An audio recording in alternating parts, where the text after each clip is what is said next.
7, 6, 5, 4, 3.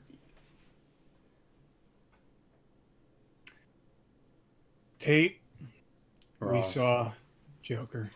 We did, Ross, and I'm not gonna sugarcoat. I'm not gonna do anything. This movie makes me angry, and it's not the movie's fault. It is not the movie's fault at all because this is the best movie I have seen all year. I cannot stress that to you enough, Ross.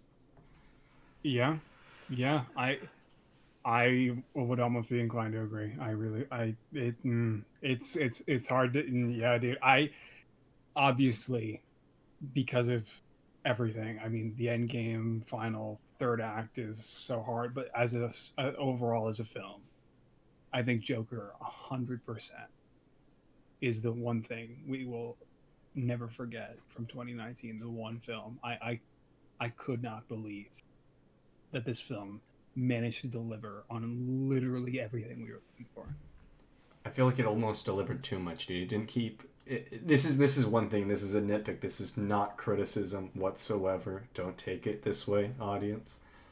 We almost were shown too much in the marketing. You know, I did have that same yeah, thought watching the film. we were shown far too much. Yeah, None of it felt surprising, but that's not always a bad thing.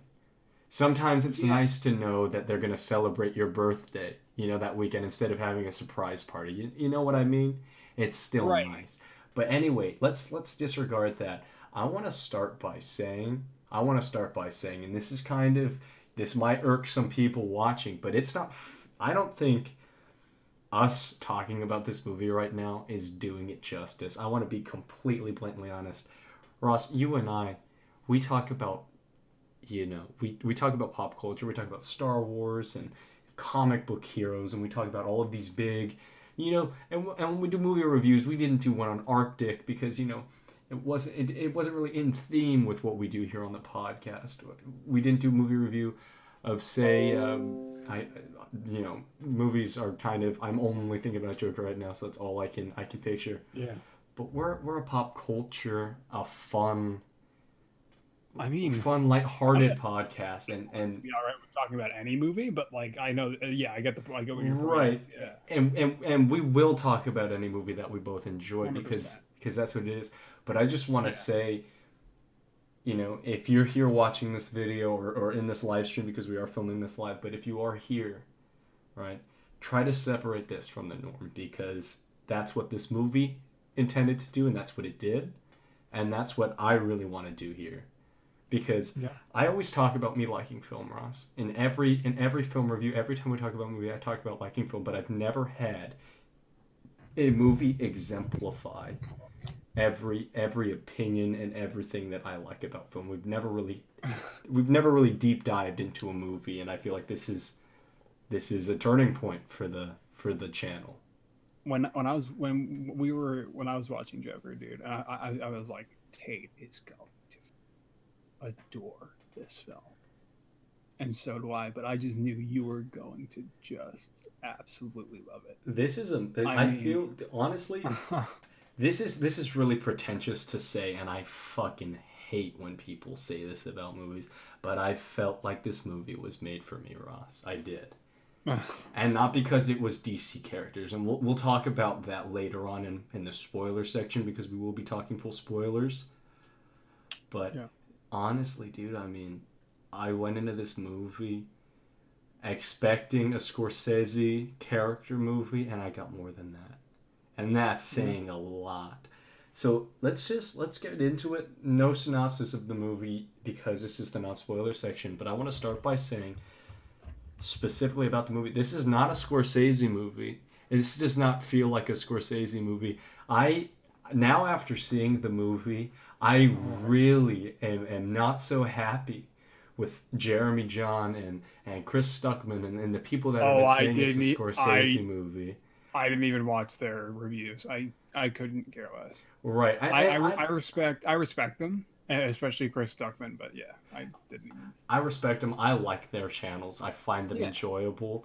But yeah. saying this is a Scorsese movie is Oh, I didn't is even not think about the fair. Scorsese connection watching the film. No, it's I not didn't even think about fair. it once. No, and obviously it's an inspiration, But let me say this. I've watched Taxi Driver 10 times. I've watched King of Comedy 20 times.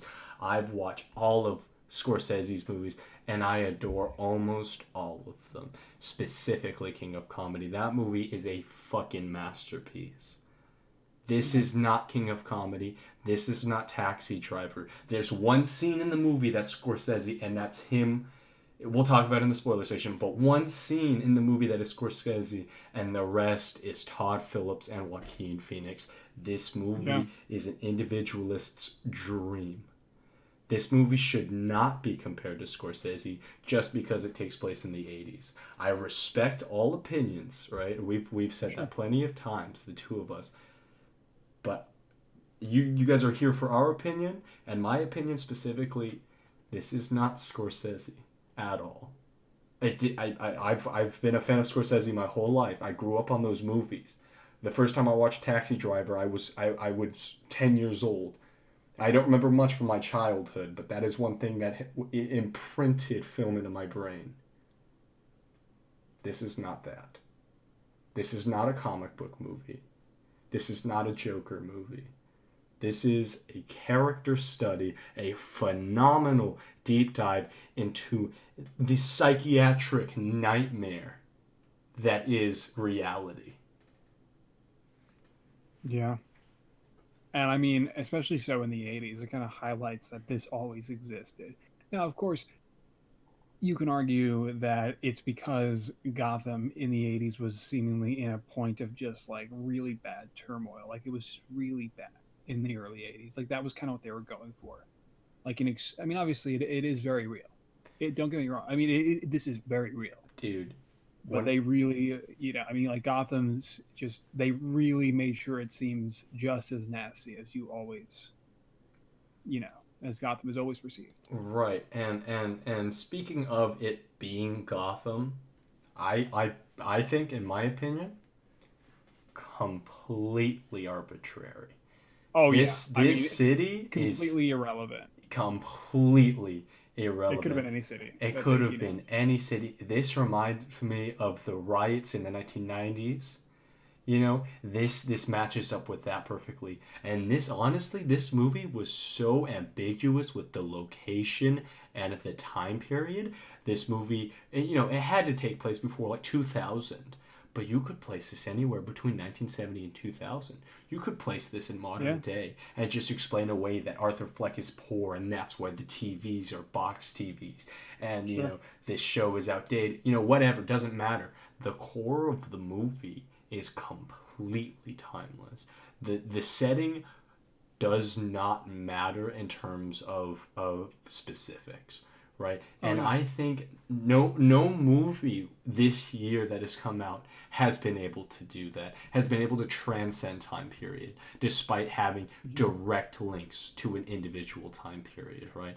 Imagine watching John Wick and through the entire movie, completely ambiguous to the time period. That would be crazy. When you're watching that movie, I don't know why this one's coming to mind, but I mean, you can tell that it's 21st century, right? The weapons, the use of technology, these specific things. But this movie doesn't need any of that. It doesn't need to showcase the times. The cars look funny and the technology looks funny. That's it. And you know what still looks funny nowadays, Ross? Cars and electronics. Cars and technology. Right? I don't know why this stuck out to me so much. This whole situation where we're stuck in the 80s, but we're really not. That was such a highlight for me.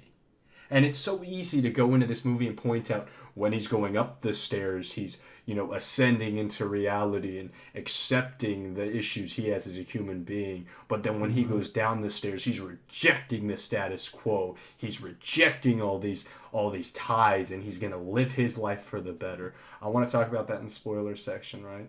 Sorry, Ross, I'm kind of monopolizing this conversation. I think you might be actually more awake than I am, so. But I'll start wrapping up this rant here. And you can point out, you can point out the stars, you can point out when he's on the train how half of his face is white and half of his face is in shadow, and it shows this almost in between, right? The lighting, half of his face being in shadow, half of it being in light, shows this terror between being a man and being this fiend. You can point those things out, but I just think that the time period being ambiguous and timeless is the biggest Oh yeah, 'cause, symbolic strength.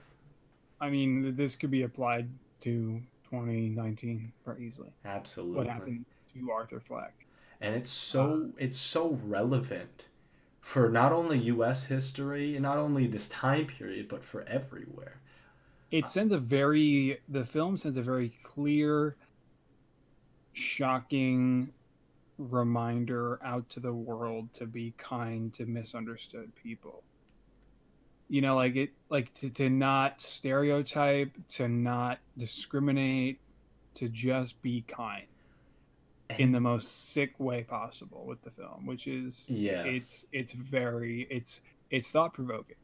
I'll agree with you on that, Ross, but I feel like that's not the core objective of the film, right? Yeah, I mean, I don't think that's a core objective of the film. It's just that But that's certainly a part of it. Yeah. what's so special about this film is that statement, be kind to the person who's a little bit weird, is Yeah. also the core message of the film. This Hmm. film has countless core messages, right? Yeah.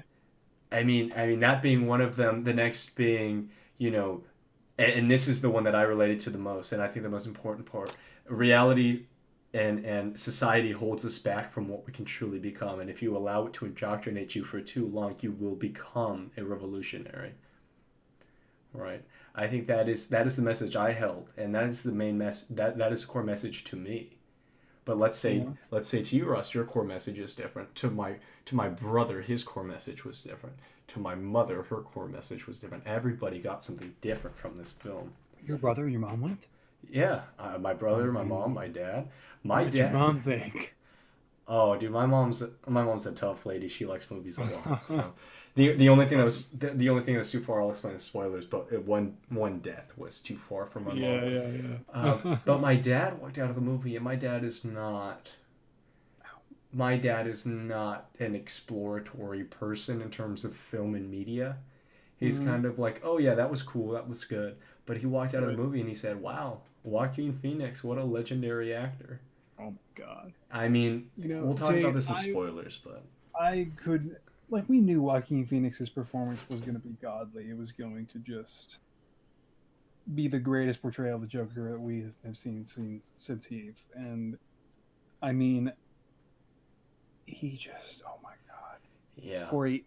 Like when I was with Corey, like when we were watching the film. I mean, I don't know. Like we're just sitting there, just blown away. It was nuts because he just completely loses himself in the role. Completely loses himself in the sense that you forget you're watching Joaquin Phoenix. I only really thought about the name Joaquin Phoenix a few times in the movie, not even like maybe twice. He really, I believed he was Arthur Fleck. You know what it is, Ross? You know what He I just think it fully, is? he just became Arthur. It didn't. He became the Joker. He didn't look like Joaquin Phoenix once in this movie. Yeah, When you think yeah. about it, he was skinny and sickly and frail. He Yeah. had those indents on his face that I know he doesn't have because I've been a fan of Joaquin Phoenix for as Mm-hmm. long as I can remember. But he has these dents in his face. His teeth, right? His teeth are yellow and gritty, Right. completely opposite of the Hollywood actor we see. His hair is greasy and furled. This is not Joaquin Phoenix at all. They transformed him for this movie, Oh yeah. right? Joaquin Phoenix has that very symmetrical face, right? I always think, when I think of it, I think of that one movie poster. I can't remember the name of the movie, but it's when he plays the tough action hero that ends up being more than a tough action hero. That's Joaquin Phoenix. That's what he was in Gladiator. That's what he was in Her, right? A symmetrical, clean but Yeah. you know, morally ambiguous, not morally ambiguous, but his sanity's ambiguous. But in this movie, no, he's twisted, he's bent. The way he carries himself is obliqued. This is. I think that, and I really do, I kind of do believe that Joaquin Phoenix is the one actor alive right now who can give us and has given us probably the best Joker performance we can get. No, I want to say this right now because going off of that comment and what Tim Sargent said, would you say this is better than Heath Ledger's? This is why this movie is so held back by its facade. Yeah, right? I By really its facade tried. of DC. Yeah. This is not the best Joker performance. No, Heath Ledger's the best Joker performance. This is the best Arthur Fleck performance. This is the best torn, psychotic man performance. Joaquin Phoenix, he didn't even watch Heath Ledger. He didn't look at any DC source material. He didn't need to. This isn't a DC movie. He didn't look at anything. This isn't a DC movie. And look at how movie. incredible he did. I mean, my God. This is not a DC movie. We see the Waynes. We see the Waynes for maybe, what is it, 3 to 5 minutes of screen time? Totally. Maybe more because, I mean, I sat in the movie theater for 15 minutes. I'm convinced that this is a 15-minute movie. If I'm being completely honest with everybody watching. Yeah. I mean, I sound like a pretentious piece of shit, but I don't care. Right? This is why I study film. I felt like I was sitting in the movie theater for 15 minutes. I was so captivated the entire movie. You know, and part of me, the comic book side of me, the comic book fan, really thought that Joker, when he turns into the Joker, that was the midpoint, and I was going to see, you know, Joker leading a revolution. But no, that's not what I got, and that's not what I wanted, and that's not what I expected. And I'm so glad I didn't get that. But honestly, Ross, and this is kind of, you know, this is going to piss people off me saying this, but the DC connections kind of cripple this movie, and I wouldn't go that far. Not Not cripple. I don't want to say cripple, but it cheapens it a little bit. But nothing more. I wouldn't even go that far either. Nothing more than a nitpick. Can we move into spoilers? Because there's one thing I want to point out that really bugged me. I can see why you would say cheapens. I feel like saying it's as a little strong, but I get it. Yeah. All right. Let's move on to spoilers because I have one thing I want to talk about. So yeah. Real quick, if you haven't seen the movie and if you don't want to be spoiled, if you plan on seeing the movie, which you should see this movie, even if you're an average moviegoer. It might not be for you. It may not be good for your family. You may not want to take the family, but this is. Let's rephrase, Ross. We have a lot of child audience, so let's rephrase. If you're over the age of like 16, 17, and movies are a little bit more than just, you know, guys in tights, then this movie, you know, is worth a watch. Yeah, if you can legally go see it, then right. If you can legally go see it, but if you can't, I can't recommend this movie for you. And that's not me being a jerk or a pretentious asshole. Yes. But it's a heavy movie. It's an extremely heavy movie. It's not necessarily an easy watch if you're not prepared or if you're looking for something else with this movie. God, I'm such a pretentious dickhead. I'm going to say this, and this is super bad, but when I was 15, I was super into film. Right, and I appreciated things like this. So it's hard for me to say don't watch it if you're not, you know, 17, 18. Well, I mean, just wait for it to come out on digital. You know, just you know, don't. Viewer discretion. Let's just end with that. Viewer discretion. There you go, man. That's it. Yeah. Anyway, here we go. Spoilers. All right. Yeah. So if you have not seen Joker 2019, this is your spoiler warning. So again, if you have not seen the film, if you do plan on seeing Joker, this would be your warning to click off, and hope to have you join us back after you have seen the movie. Join us back. Wow, it's 2:00 in the morning. We'll also be talking about this on Sunday, so come back for that. Anyway, here we go. Spoiler section. The graphics up. I'm gonna do spoilers. 5, 4, 3, 2, 1. The Thomas and Martha Wayne death, dude. That wasn't. I didn't expect you to start with that, but okay. Yeah. I didn't need to see that. I really didn't need to see that. That is the one. There's one thing I disliked in the movie. Forced. It was very forced. I loved the imagery of the pearls flying, because that is the one thing that's been consistent in the movie Origins, right? The pearls. I loved that. But otherwise, the inclusion of Thomas Wayne was extremely strong. What's so great about this movie He was great. What's so great about this movie is same way that the time period doesn't matter. Thomas Wayne, he could be Bill Gates, he could be anyone. Oh, I thought about this too watching the movie. Like they literally could have removed all the DC connections, and the movie would have functioned the same way. It would have been just as great. And I love that they use the DC connections, and I hate that they use the DC connections. Yeah. Let me start by saying that, the DC connections, it's going to make this movie more money, right? Even though this movie has been thrown in the garbage because of all of the controversy. We'll talk about that after I can't. the movie. It's such an idiotic thing for me, honestly, to even consider it controversy. No, because way. to me, it's just so it's gotten It's so forced. stupid. It's forced and Like stupid. I'm right there. I fully understand and sympathize with the victims of Aurora, of and any the shooting. families. It's horrible. Course, but then the media drumming it up is a shame. Yeah. And making something out of it when it doesn't need to be taken to such heights, to such length, I think is a shame. No, it's a shame. it's an entire shame. It's a complete shame. It's thriving on fear, right? Yeah, absolutely. But anyway, the DC connection is going to help this movie, so I appreciate it for that. I appreciate that we got the clown motifs, because look at clowns in movies. Are clowns ever a positive thing in film? What's crazy as well, Ross? The different face paint. Oh god, I sound like a pretentious piece of shit. This is why I study film, though. I've already said that twice.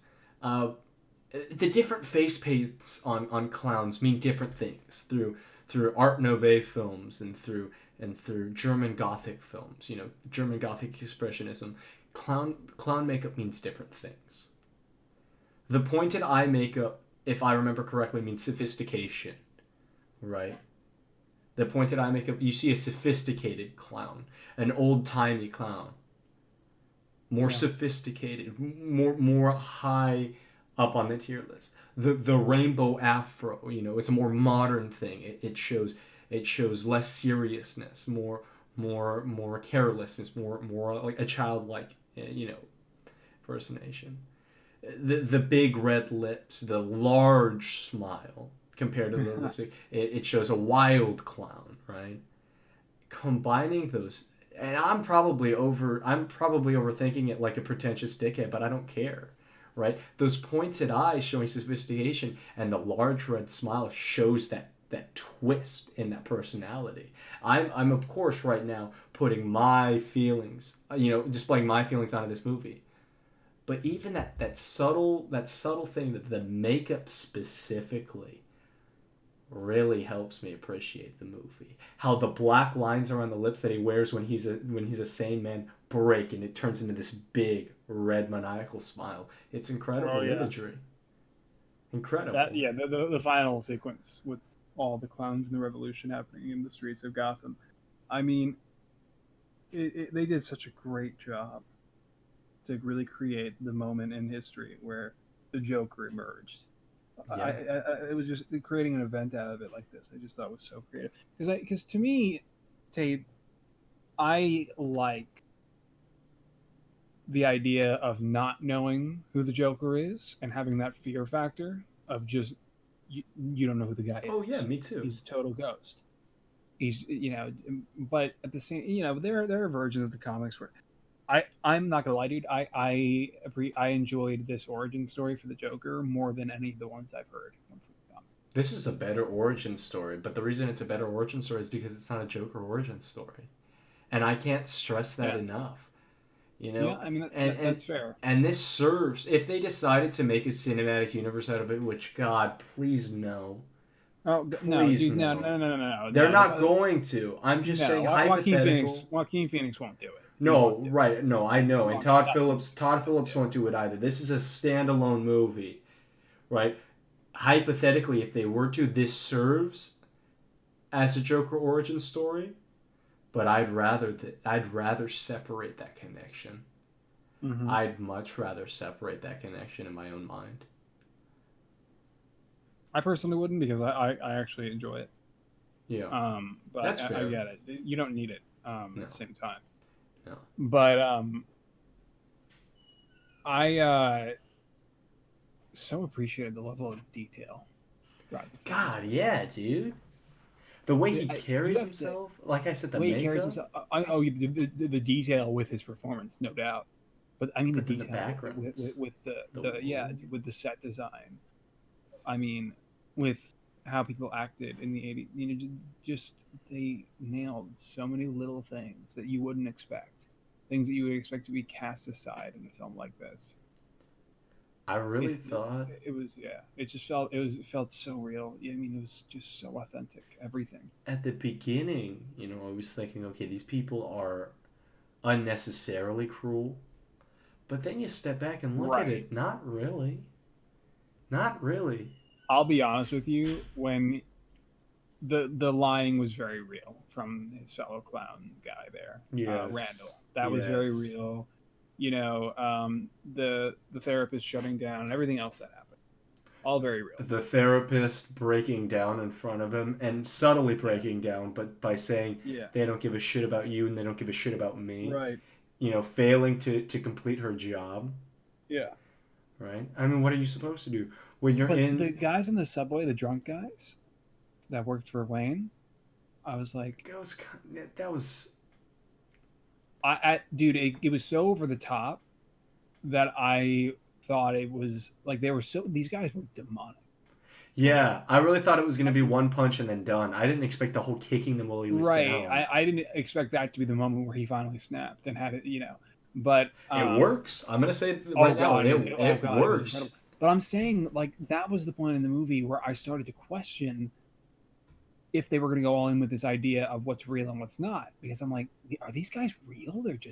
They were so evil and so demonic. I I was was like, thinking what? the exact same thing. You know, it was just so much. But no, they were just drunk, man.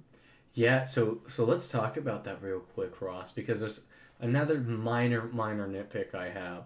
Yeah. When he's with Domino, right? I don't. What's her name in the movie? I don't even think they say her name. They don't I even don't know. say her name.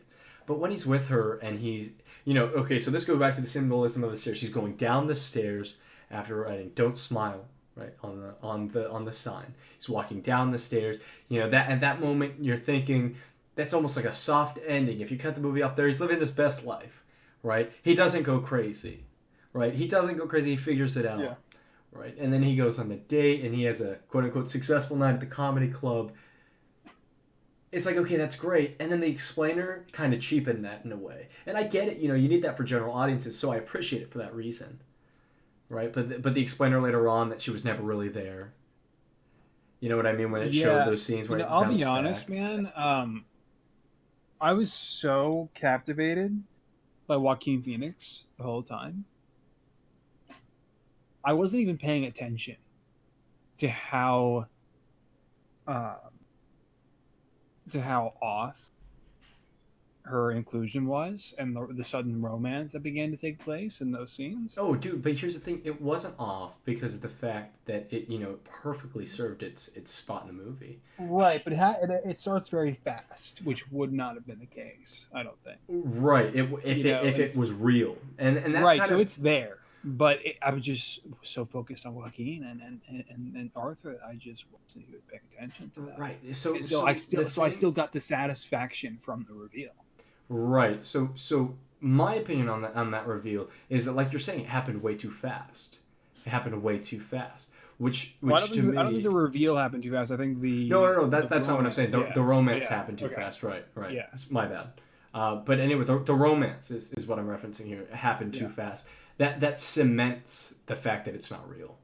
Right. You know, Like I said, dude, I just somehow, well, thankfully. there's a reason they put it in the So, movie. You know what I mean? yeah. There's a reason they put it in the movie, and Oh, no. I appreciate it. Because it also, what it did was it proved that he had really lost it. He wasn't just killing people he thought had wronged him, or, people who wronged him or he thought had wronged him, but he was creating reasons for people to have wronged him, for him Dude, to then murder them. if I'm being completely frank, I thought he was gonna kill her in that moment. I really did.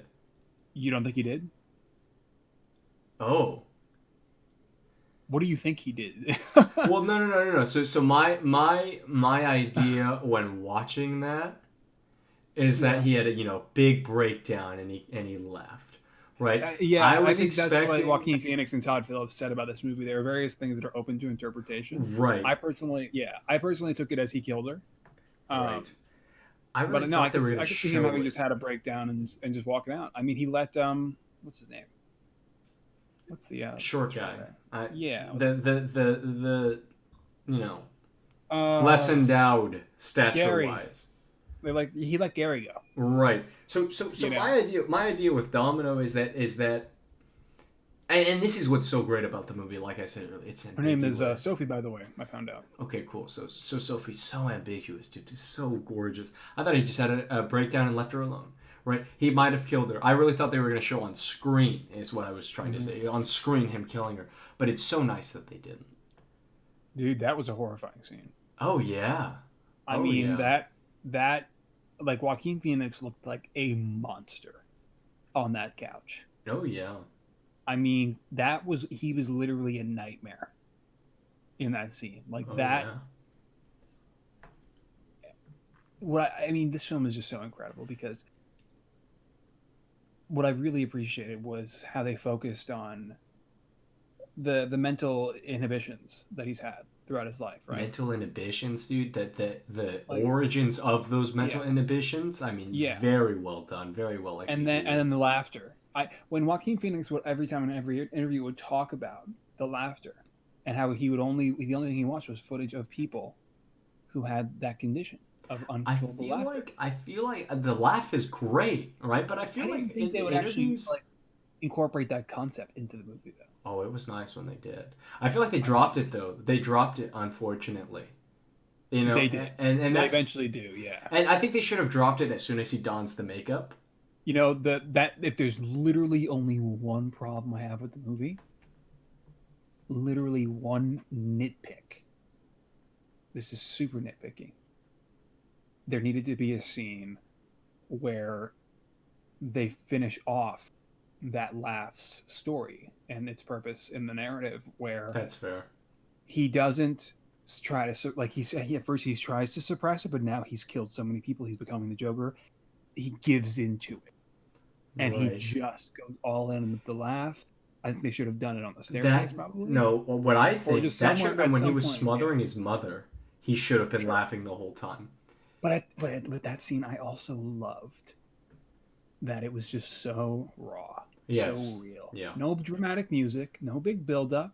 There didn't need to be. He's just standing there, and decided to just smother his mother. Just Yeah. did it. Yeah. Well, he needed It- to. I mean, he was lied to his entire life. You know, in his mind, he needed to. He needed to cut off loose ends before ultimately accepting his fate as a lunatic amongst society.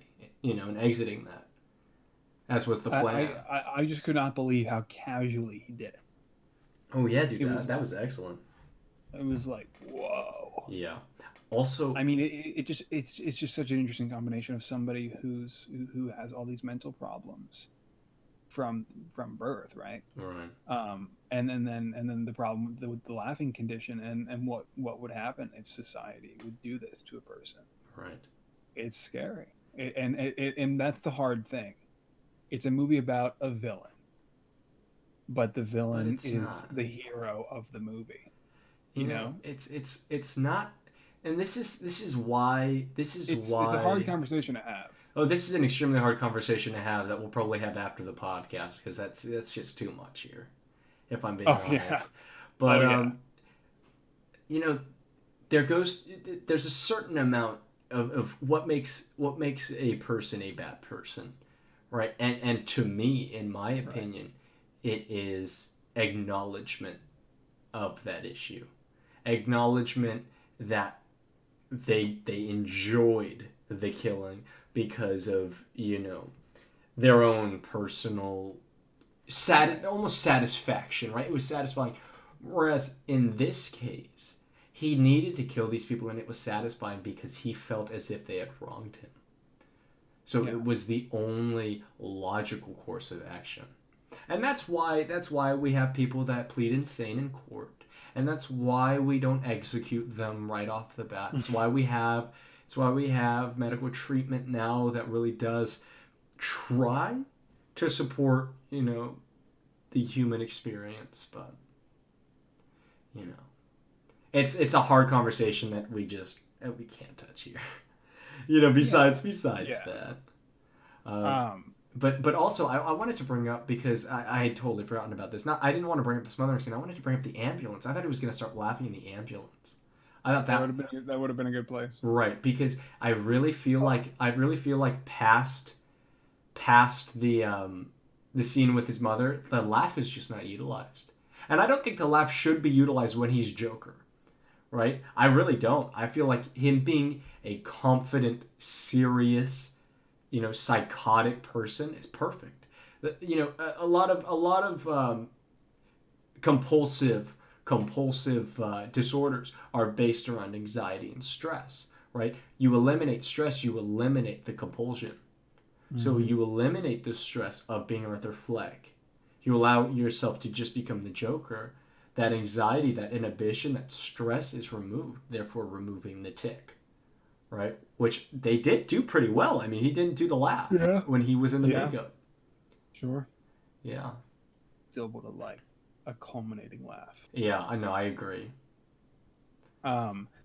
So, speaking of the mother in the ambulance scene, the impression I got from that moment was that because of Arthur essentially revealing himself to the guard at Wayne Manor. To the guard, dude. That was Alfred.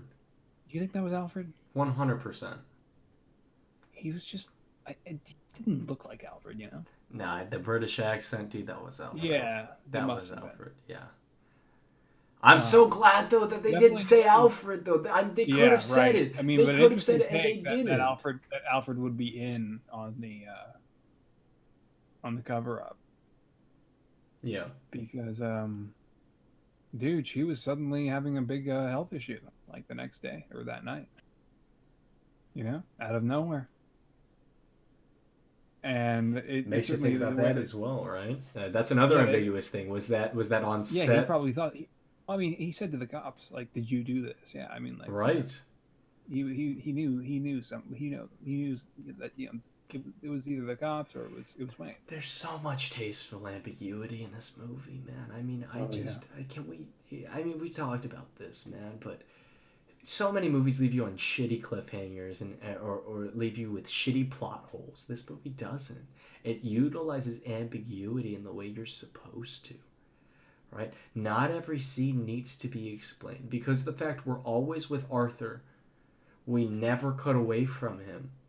Never to see another character.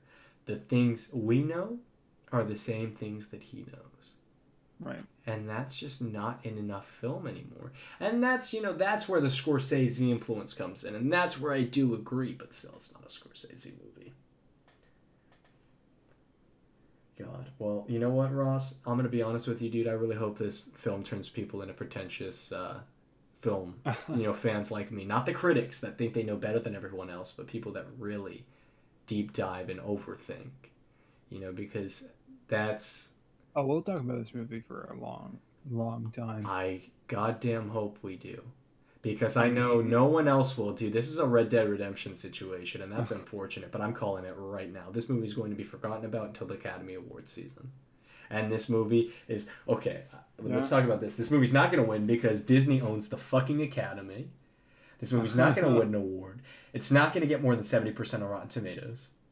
There are so many things this movie's not going to get because it's a horror movie that it deserves. If this movie doesn't win an Academy Award for specifically the acting performance, and it goes to instead Ad Astra, right? That Oscar bait movie, or I can't even think of what it's called, but there was another Oscar bait movie that came out a few months ago. If it goes to one of those, dude, I will be shocked. I will be surprised. This is Oscar bait. Now you can argue that, and that is very fair, but Oscar bait movies play it extremely safe. This movie makes people think, and let's talk about controversy now. Makes people think that this movie is going to branch out mass shooters. Because, guys, this is spoiler, so it's okay. Him killing those 3 suits on the subway sparks a revolution. He's finally being noticed. He's finally, in the minds of more people, right? He's finally being seen. He's not invisible anymore. That's why people, that's why some people commit mass shootings, because they want to be recognized. And because of that reason alone, I do not consider this movie Oscar bait. Because it's way too goddamn risky, dude. I mean, it's real risky. And because of the no, I mean the overwhelming sense of like almost like dread, and you just feel so uncomfortable the second you start to think about the film. Yeah, dude. Right as the credits start rolling and you think about everything you just saw, it is uncomfortable. Dude, I felt uncomfortable watching the movie. It was hard to watch. Yeah, like that was the sense that I felt overwhelmed with by the time you get to the credits. Discomfort. Like you're wondering, did I really love that? Did I really enjoy that? Because it was so dark and so grim and just told the story of an already broken man just being shattered by society. Dude, so he resorts to such horrendous acts and becomes the Joker. And it's like, and they don't hold back. The one thing I appreciate about the film is they did not rely on gore to make their points. No. It's R-rated, there's plenty of blood, but they were not relying on gore. I thought there would be more gore than there was. There's barely any. And that's another thing. Let's touch on that really quick. People are saying that this movie is obscenely violent and that it glorifies it and that it paints a pretty portrait of why killing people is not a big deal. No, it doesn't. Every death in this movie has extreme impact. It has.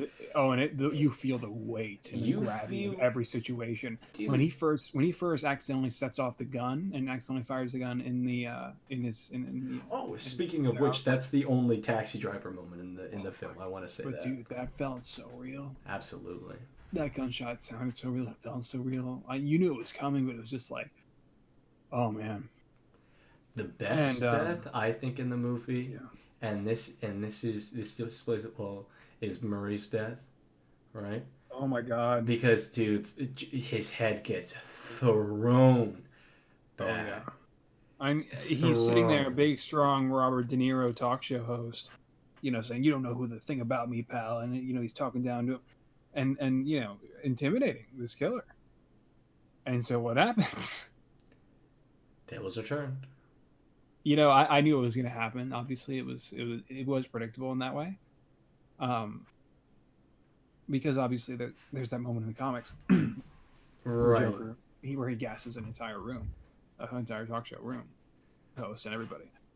Right, but still, the weight on that dude, weight on that headshot, it felt disgusting. And then also in the TV screen, in the low-res TV screen that we see. The perspective we see it from, dude, I felt like I was watching the news. Yeah. That to me, and this is another thing. I feel like people focus, when he stabs the big fat clown.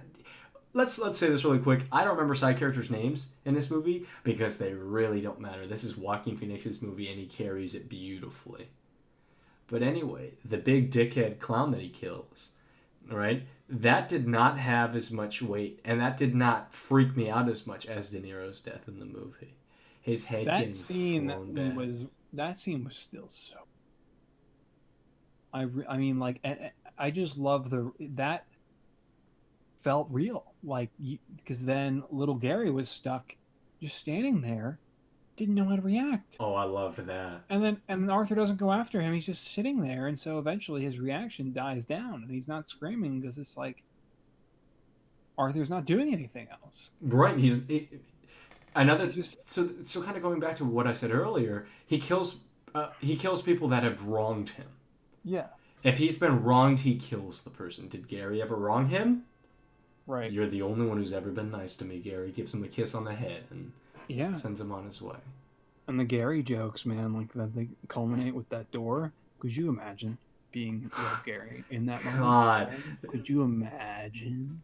Now that's a comedy. That's comedy in this movie. That's humor, but you can't laugh because it's so tense. because something like that would happen in real life. Yeah. Oh yeah. If a smaller person like that were trapped in a room with a killer, it's like that they would have to go out the window. Yeah, right. You know? Or ask the killer, "Hey, can you let me out?" Which, worked. I also want to say, Ross, because we're on the topic, I really don't think he killed. Her name's Sophie, you said? Yeah. I don't think he killed her because she never wronged him. You know? But But that it in his could be viewed mind, that he might way. have created a narrative Right. that she did. Right. That is true, but also in his mind, he has this narrative that they were in love. So it's very ambiguous and it's very Oh nice to yeah, see. no, we'll never know. We'll never know, and that's beautiful. So okay, so if you like the fact that Joker's backstory is ambiguous, watch this movie because you have enough ambiguity. You have enough that's unknown to Joker. You have enough left to the imagination. You know, I talk about Chekhov's gun a lot on this podcast, and setting up a concept and then firing it off later. That situation with Sophie where he imagines her being there. That's the setup. We never see an exact conclusion. We never see the gun fire. Some people do and some people don't. The end of the movie, some people think that's all in his head, right? That's the gun firing off, but for some people, no. And that's beautiful. That's what Oh, cinema I think is. like the whole final sequence is all in his head. Well, no. So Which part? I subscribe to the belief that there's two ways to view this movie. Not two ways. There's 1,000 ways to view this movie. Everybody's viewing it different. But because of the fact that there's a concept of Chekhov's gun that is so important to film, of setting something up, setting up the gun, showing the gun, and then firing it off. Right. Showing the gun would be the scenes where Sophie is revealed to not be with Arthur. Mm-hmm. And then the firing of the gun would be the penitentiary, not the penitentiary scene, but the Arkham scene at the end, where he's in the room, right? That's the firing of the gun. So that's showing you that the events of the movie were probably in his head, right? You can view it that way, right? Or you could view it in the everything happened and this is really what happened. I could see, like, I thought of that, and I could see you could say that, and you're not necessarily wrong. That's not how I viewed it, man. It's not how right, I viewed and it. to me, the handcuffs kind of were more of a. I felt like were more of a giveaway to the contrary. Right. Because obviously, I have no experience with procedures and facilities like that. No, I don't think But they handcuff everyone. Right, those cuffs didn't seem right.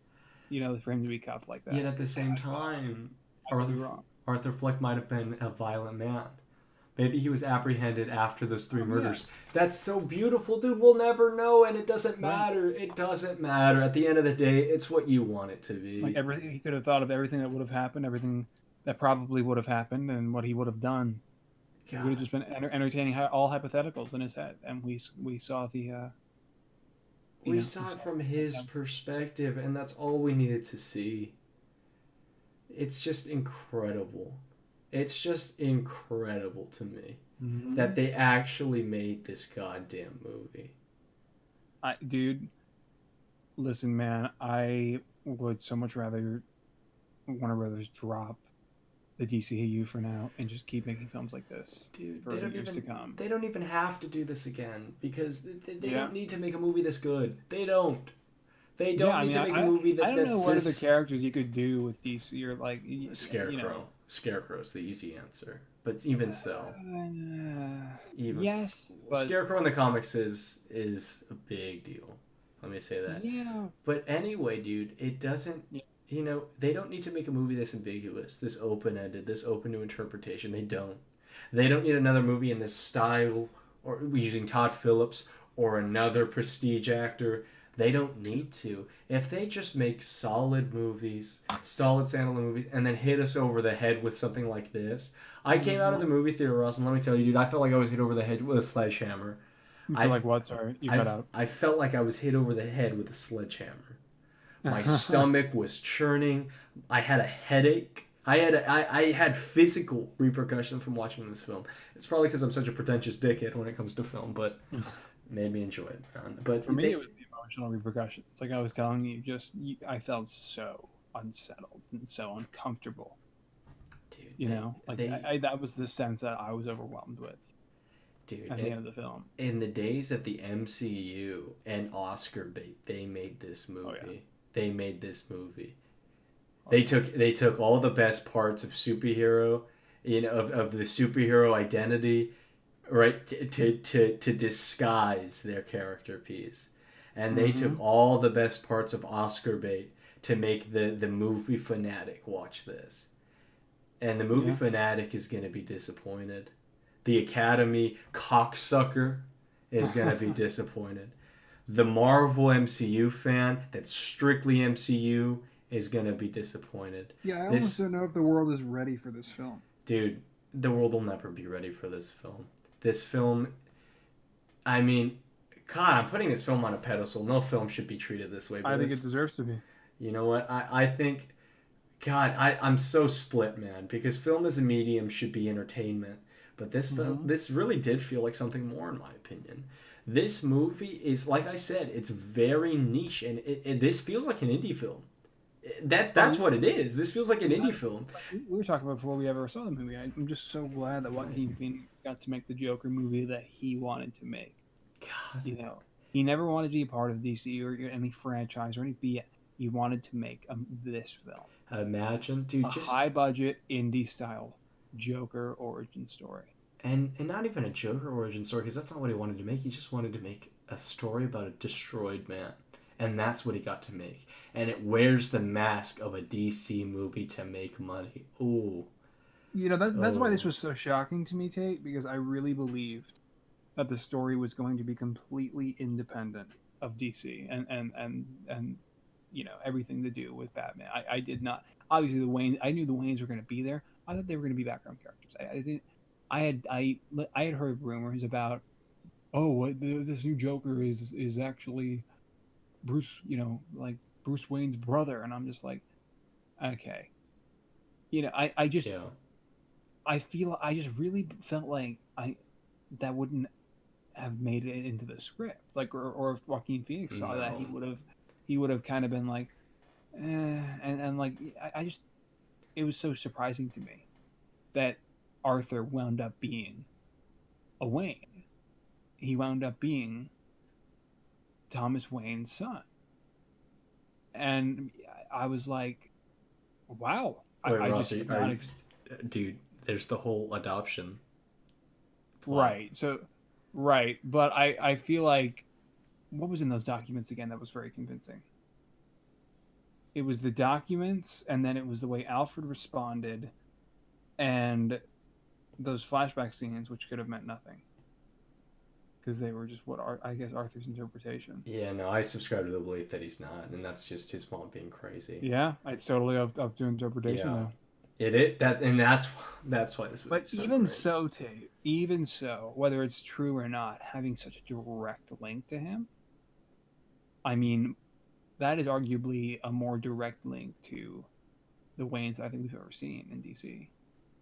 Oh, in terms of Joker, yeah. Yeah. But like I said, Ross, like obviously he always gets to know Bruce Wayne in various runs, and you know. Right.